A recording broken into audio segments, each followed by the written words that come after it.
As proteínas na alimentação animal. As proteínas são nutrientes orgânicos nitrogenados presentes em todas as células vivas. Portanto, são essenciais à vida de todo animal. Todos necessitam receber uma quantidade de proteína. As proteínas na alimentação animal são, sem dúvida, um dos componentes mais importantes. Elas são o principal constituinte do organismo do animal, sendo indispensável o seu uso. Elas são aminoácidos responsáveis por diversas funções, entre elas a regulação do metabolismo promovendo o crescimento, reprodução, fortalecimento dos pelos e energia. Seu uso também são uma maior palatabilidade ao alimento, tornando-se mais atrativo para os animais. Composição das proteínas. As proteínas são substâncias compostas por uma sequência de aminoácidos unidos por ligações covalentes, cuja extensão pode ultrapassar milhares de aminoácidos em conformações bastante complexas, como no caso das enzimas.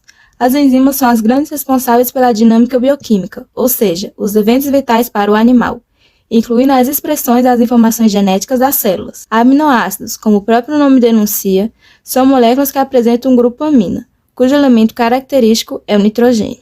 As proteínas são polímeros de aminoácidos, tendo diversas redes de aminoácidos, e, enquanto os polipeptídeos possuem massas moleculares abaixo de 10.000, as proteínas têm massas moleculares mais elevadas. Os aminoácidos que formam as proteínas são ligados de forma covalente e por ligações peptídicas. Muitos desses polímeros possuem em sua composição apenas resíduos de aminoácidos e nenhum outro constituinte químico. Esse tipo de proteína é denominada proteína simples. Entretanto, existem proteínas que possuem em sua conformação outros componentes químicos. Esses polímeros são chamados de proteínas conjugadas. As proteínas com lipídios são chamadas de lipoproteínas, com açúcar são glicoproteínas e com algum metal são metaloproteína. As estruturas das proteínas são estabilizadas por interações fracas. As interações hidrofóbicas são as principais colaboradoras para a estabilização das estruturas da maioria das proteínas solúveis. Outras ligações contribuintes são as ligações de hidrogênio, as interações de Van der Waals e interações iônicas. Além disso, as ligações covalentes não peptídicas, particularmente as ligações de sulfeto, são importantes para a estabilização das estruturas de algumas proteínas.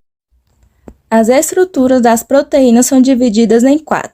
A estrutura primária é formada por ligações peptídicas. As secundárias, ou folhas betas, estruturas lineares colocadas lado a lado. Uma fita forma ligações de hidrogênio com outra. Nas extremidades são encontrados aminoácidos fazendo uma volta beta. As estruturas terciárias são enoveladas de estruturas secundárias. As estruturas fibrosas, hidrofóbicas, disfunções estruturais e globulares, hidrofílicas e transporte de gases. As estruturas quaternárias são uma cadeia interagindo com outras. Uma subunidade influencia a outra. Digestão das proteínas. Para que a proteína dos alimentos possa ser usada pelos animais, tem que sofrer digestão e absorção e tornar-se apta ao metabolismo. Ao serem ingeridas pelo animal, as proteínas não passam por nenhuma transformação química. Transformações químicas começam no estômago, onde as proteínas, os oligopeptídeos, são desnaturados pelo ácido clorídrico e hidrolisados pela pepsina. Na digestão, dá-se também o desdobramento da proteína até aminoácidos, que é a forma com que ela é absorvida.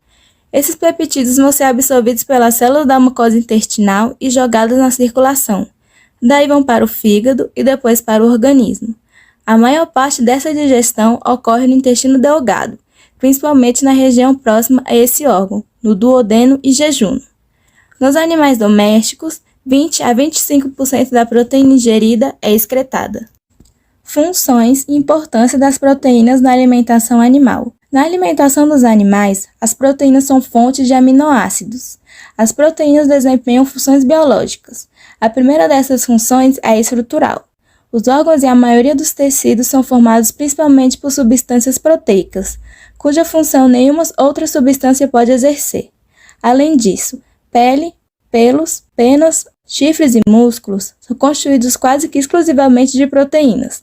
As proteínas são necessárias não somente para a construção dos tecidos novos, mas também para a renovação dos mesmos, com necessidades que variam segundo o estágio de desenvolvimento e a categoria do animal dentro da espécie. A segunda função é ser uma das fontes de energia. As proteínas podem ser fonte de energia por um processo chamado transaminação, que é a transferência de um grupo amino de um aminoácido para um cetoácido para formar um novo aminoácido, em que há a liberação de energia, ou através de desaminação, processo em que um aminoácido libera o grupo amina em forma de amônia e se transforma em um cetoácido. Esse processo ocorre na mitocôndria hepática. Outra função é a regulação do metabolismo, por secreções glandulares como hormônios, que possuem em sua formação os aminoácidos e enzimas. Durante o metabolismo, há a produção de ácido benzoico, que é o produto natural do organismo, que seria bastante tóxico para o próprio organismo, se não houvesse uma combinação sua com a glicina, aminoácido, produzindo ácido hipúrico, que não é tóxico. A quarta função biológica é o mecanismo de defesa do organismo animal. Toda partícula estranha no organismo é denominada antígeno. Os antígenos dão origem aos anticorpos, que são formados exclusivamente para o antígeno que lhe deu origem. A proteína desempenha uma importante função no mecanismo de defesa pela formação de anticorpos imunoglobulinas. Outra função da proteína é sobre a genética. As histonas, que desempenham um papel importante na estrutura da cromatina.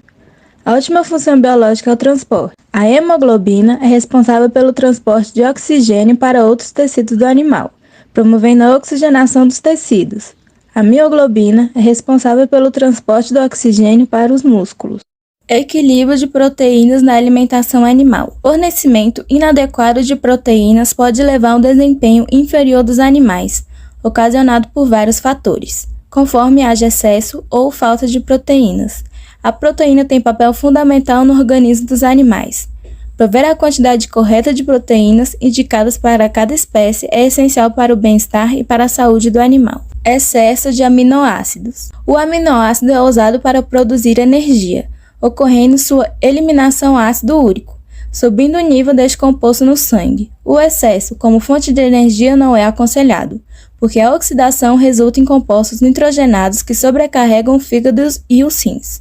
Apenas 60% da proteína se torna disponível para produzir energia. Quando o nível de aminoácidos é muito grande, pode haver a intoxicação do animal. Deficiência de aminoácido. Quando as proteínas estão em baixa no organismo do animal, alguns sintomas podem ser apresentados, como apatia, perda de massa muscular, alterações e quedas no pelo, aumento da possibilidade de doenças infectocontagiosas e dificuldade de crescimento. A deficiência proteica do corpo pode ser dividida em deficiência da proteína total no sangue ou deficiência de uma das frações que formam essa proteína total, que são albumina e globulina. No caso de pacientes com insuficiência hepática, a deficiência proteica pode estar relacionada à falta de produção de albumina ou globulina. A ingestão insuficiente de proteínas também podem ser uma das causas do problema. Pacientes com privação grave de ingestão de alimentos completos, ou seja, alimentos que contenham nutrientes necessários para o tipo de animal, podem desenvolver a deficiência e, como consequência, problemas pancreáticos e neuromusculares. A alimentação balanceada e completa, específica para cada tipo de espécie e tipo de animal, é suficiente para manter os níveis adequados de proteína no sangue. A quantidade de proteínas necessárias na alimentação varia de acordo com a espécie e com a condição do animal. Portanto,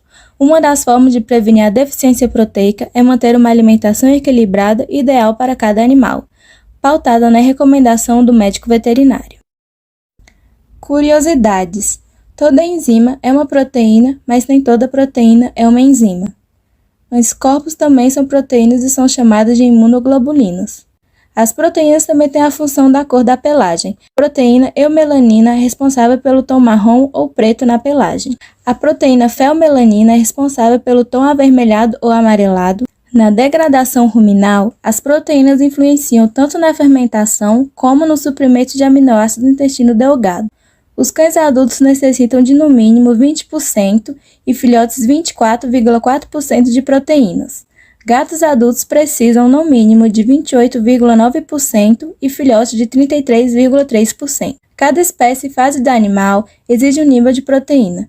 As rações de filhotes possuem valores de proteínas maiores que de cães adultos. Rações para gatos possuem mais proteína que as rações de cães, porque cães filhotes estão em desenvolvimento e exigem uma demanda energética maior, necessitando de mais proteínas para constituir sua futura forma adulta. Os gatos, por sua vez, possuem natureza carnívora e utilizam mais proteínas para suas funções vitais do que carboidratos. Também não sintetizam em seus corpos aminoácidos essenciais para sua espécie, como é o caso da taurina. Todas as embalagens são obrigadas por lei a conter os níveis de garantia do produto, o que nos mostrará a porcentagem dos itens contidos na ração. Você, como tutor, deve criar o hábito de ler a embalagem, pois o valor proteico da mesma é importante para o bem-estar do seu animal, evitando doenças articulares, cardiopatias e abortos, entre outras afecções. Conclusão. Em virtude do que foi mencionado, Conclui-se com esse trabalho que as proteínas são de extrema importância na alimentação dos animais, e todos devem receber uma quantidade adequada de proteínas, para que elas possam cumprir suas funções biológicas a fim de prevenir doenças e trazer boa qualidade de vida para o animal. Com isso, em caso de uma possível doença, não se deve medir esforços para levar seu animal ao médico veterinário responsável, para que ele possa ser tratado da melhor forma e evitar o possível agravamento da doença. Obrigada por assistir até aqui.